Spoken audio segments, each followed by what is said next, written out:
The New York Mets 20-12 in first place in the NL East. We're talking today about Noah Syndergaard making his major league debut, and doing that with us is Jeff Paternostro of Amazing Avenue. You can follow him on Twitter at Jeff Paternostro or at Amazing Avenue on Twitter as well to follow the entire SB Nation blog dedicated to the Mets. Jeff, thanks for being with us. How are you? Pretty good. Pretty excited for tonight. Mets versus Cubs tonight, the game in Wrigley. What is the excitement level of a Mets fan here? I would assume that Harvey's return to the mound this year takes the cake on everything and will for a long time. But where is this in relation to that? Well, it's not quite at that level, but it's a difference of degree rather than kind, I think. They've had, Syndergaard's been a name on Mets fans' lips for a while, ever since he was the big name of the R.A. Dickey trade. He was a global top 100 prospect, a top 50 prospect, even higher on some lists over the last 2 seasons. And there's been this anticipation, especially since the back end of the rotation. John Neeson, Dylan Gee are nice pitchers, but sort of the promise of Noah Syndergaard, another top-end starter sort of in the class of Harvey, Wheeler, and DeGrom, is never a bad thing. And he's had 3 really nice starts in Vegas. He had an injury scare this spring with his elbow, where that came back fine. They ramped him up slowly, and after a mediocre year in Vegas last year where he wasn't called up in September, even though he was on the 40-man roster, and it's sort of a standard thing to do for that kind of player, give him a little taste of the majors. Now we're finally going to get to see him. We're going to see him with on a little bit of a hot streak. We'll see how that turns out. He's 3-0 with a 1.82 in Vegas this year. From a pure baseball pitching perspective, what are we going to see from Syndergaard today? We know he's got a great fastball. Well, how about his secondary stuff? Well, that's the real question. I think once you get to the majors, that sort of gets put into sharp relief. Yeah, you can pump it 96 to 98. You can throw, frankly, probably a little bit harder than Matt Harvey. When he got into trouble last year in Vegas and elsewhere on the Pacific Coast, basically he was trying to pump fastball after fastball by guys. And when you get to that level, AAA and certainly in the majors, if they know 96 to 98 is coming, they can square it. They may not hit it out of the park, but they can drop it. 98 away, they can drop it opposite the field. They can drive it into gaps. Plenty of guys on that Cubs team can take it out of the park, especially if the wind's blowing out at Wrigley. So he's going to have to work off his curveball and changeup. And when they are on, they are both excellent pitches. It's just, does he command them? Does he mix his pitches well? Can he keep guys from sitting on the fastball? And then all of a sudden, if you can't sit 98 and they throw it letter high, it's tough to catch up to. He's a guy that throws strikes throughout his minor league career, never really had any control issues. That fastball command and that command of the secondary stuff is going to be key. I'm sure Met fans are disappointed that his debut is not taking place at Citi Field, but do you think it's beneficial for him to open up on the road without that pressure of performing in front of the hometown crowd? That seems to be their standard operating procedure. They did it with Matt Harvey. They did it with Zach Wheeler. They did it with Jacob DeGrom, technically. That was at Yankee Stadium. And when he was called up, he was not sort of on the same tier of prospect as those guys. I imagine when we see Steven Matz later in the year, if they can make it work, it'll be the same kind of thing. I guess I don't buy into that too much. I think it's something they like to do. He's going to pitch in Citi Field on Sunday in all likelihood, and they're going to, if not sell out for that game, it's going to be a packed stadium, and there's going to be that same amount of pressure. I think anytime you're coming up in your first start, it's, whether it's in New York or elsewhere, there's a little jitters, you're a little amped up, you're a little nervous, you're a little excited, you're a little all those things.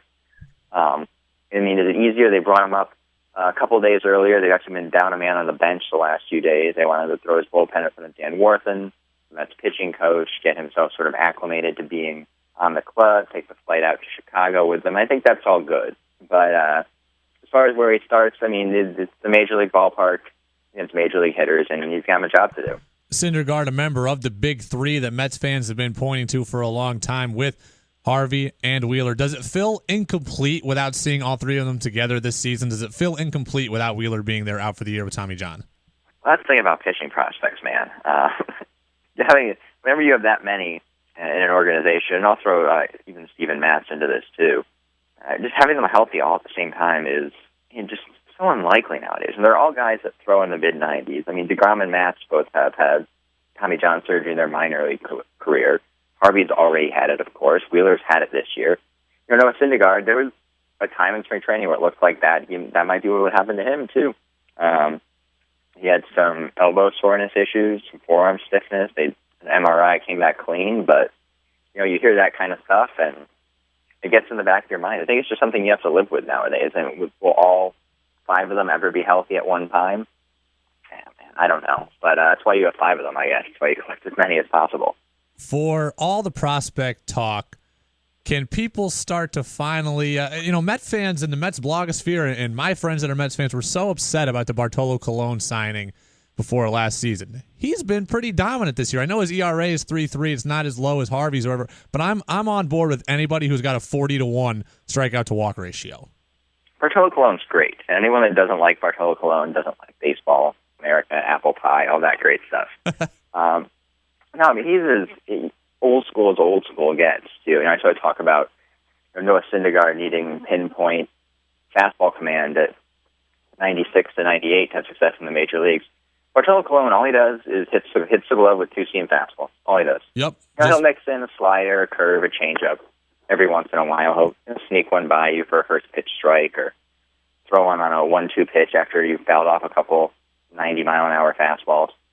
And it's just 88 to 92, just 2-seam fastball. Just hits the glove, and nothing bothers him. Like, you watch him, he gave a home run to the opposing pitcher in the Philly series, Chad Billingsley of all people. You don't even see a reaction.